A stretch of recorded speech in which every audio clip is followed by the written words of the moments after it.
Leverage is power. Leverage is ultimate power. There is another level. The only reason you keep saying there isn't is you feel so exhausted about where you are. But life, the universe, or God is just testing you because there is another level. If this is good, giant jump to excellence, giant jump good, poor to good to excellence. There's a level where all your dreams are realized. There's a level that you've always dreamed about. It is real. It has not gone away. But it takes that extra burst when you think there's nothing left, there's no way, you've tried everything 10 million times, and you keep going. It's almost like God is saying, if you keep hitting this wall enough times, I will see that you will not stop, that you are filled with that level of determination, faith, and courage, and then the door opens, and you get to that next level. But what most people don't know is, the next level is just 2 millimeters above. And it's called outstanding, ladies and gentlemen, outstanding. What's it called? What's it called? What's it called? Outstanding, magnificent, unstoppable, extraordinary, not excellent. It's a different level. It's a level where you are not one of the best, you are the best. And you know what's amazing? You only have to be 2 millimeters more than everybody else and you get everything. You get the joy, the laughter, the fun, the family, the passion, the economics, the freedom, the spirit. It's all there. What Jerry Maguire called the Quan, baby. All of it. And it's just 2 millimeters above, and most excellent people give up because they're exhausted. And there's some people who go, the harder I hit it, the more I hit it, sooner or later it's going down. I'm not stopping. And when you do that enough, it pops open. Ultimately, if I was going to sell this, if I chose to, I have to know who would I sell this to so that I have long-term value, not just an income along the way.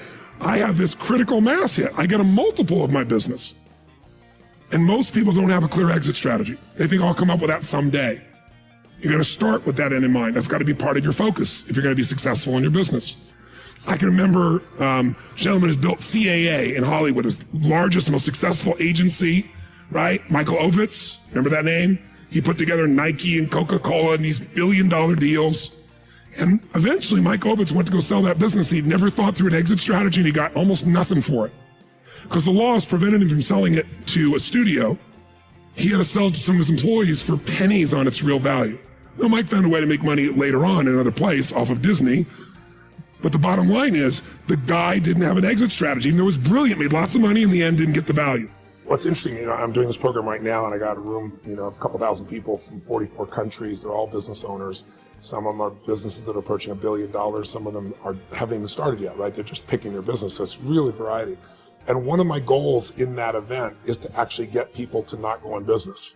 And the reason it sounds horrible is someone spends $10,000 to come to an event, and I told them up front, some of you are not made for this, because to run a business requires a certain natural capacity, a nature, if you would, besides skills that you learn. And it's the ability to handle risk. It's the ability to handle stress. It's the ability to do a lot of different things. And you have to be able to manage finance. So most people, they have some of those skills. And that's why every year, 50% of businesses that start are out of business. You look at over any 5-year period of time, 80% are out of business, and over a 10-year period of time, only 4% make it. Now, make it, Eric, doesn't mean that they're making any money.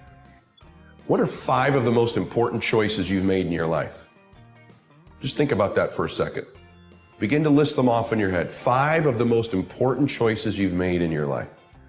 Maybe it was a decision to get involved in a particular business, or to leave a particular business. Maybe it was a decision to get involved with a particular person, or to become uninvolved with a particular person. Maybe it was a friend that you chose to walk across the room and meet, and it changed your life. Maybe it was a friend that you had to walk away from in order to improve your life. What are the 5 most important choices of your life? Just think about them for a second. And if you altered those 5 choices, good, bad, or indifferent, how different would your life be today? Because I'm a believer that there's everyday choices we make that when you stack them up, they make a massive difference in our life.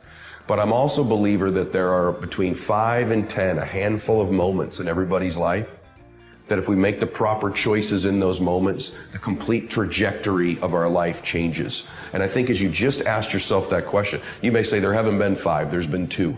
What were they? And how'd they alter the direction of your life? And to practice success before you're successful. one of the stories, and I know Peter remembers it. Before I had any money, I used to go to the Rolls Royce dealers and sit in the cars and smell the leather, touch the leather, okay? And these days, this is 40 years ago, I went to $1 million houses, and my wife and I would walk through the house, and they'd say, when are your parents getting here, kids? No, we are the buyers, okay? And to get used to it, and that's the reason the castle is so effective.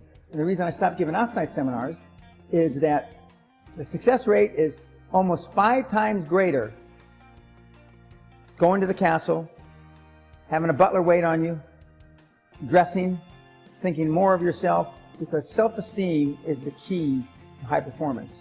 If we feel good about ourselves and we hang around with people, the average of the 5 people that we are mostly around is who we turn out to be. If you actually believe something in a meeting and it might be against the grain, saying it in a respectful way matters, because in 3 years when it becomes true, the other 7 people in that room will remember that, and that may lead to the growth in your career that you're looking for. People think they grow in their career by staying within the framework of their organization. They're actually quietly, subconsciously ruining their career if they don't agree with the point of view. And I know for fact, because the best part of Cannes for me, hands down, is 2, 3 o'clock in the morning when people have so much rosé in them, they start talking truth. I know for fact that there's a lot of people that have strategies or executions they don't personally believe in. It's just a framework of where the margin is in their company or what they have to be held accountable to a bonus. And that's a tough life in some way. I mean, this is only just work. There's much bigger things going on. But I will say being on the record in a room respectfully of what you actually believe, brave, is a very, very good idea. And honestly, back to brave, there's so much content. There's so much going on in the world. What I think this room believes and defines as brave is actually the only prayer to break through consumer attention to make something happen in your business. I've known that one of the most powerful affirmations you can use is I love and approve of myself. I love and approve of myself. And when you first say that, it's amazing what can come up and come to the surface. Lots of times when we begin to say that, all the negative messages come to the surface. And it's marvelous because that gives us an opportunity to know what's been in the way. You see, if you don't hear your negative messages, you don't know what's in your way. So when you start to do an affirmation like I love and approve of myself, you want to really pay attention to what the negative messages are, because they're the ones that are in the way. And when you find a negative message, if you could write it down, it's wonderful, because you want to think, I found a treasure. This is something that's really in my way and really creating a problem. Remember, we get to choose the way we think, and we can choose to change the way we think. It's always our choice.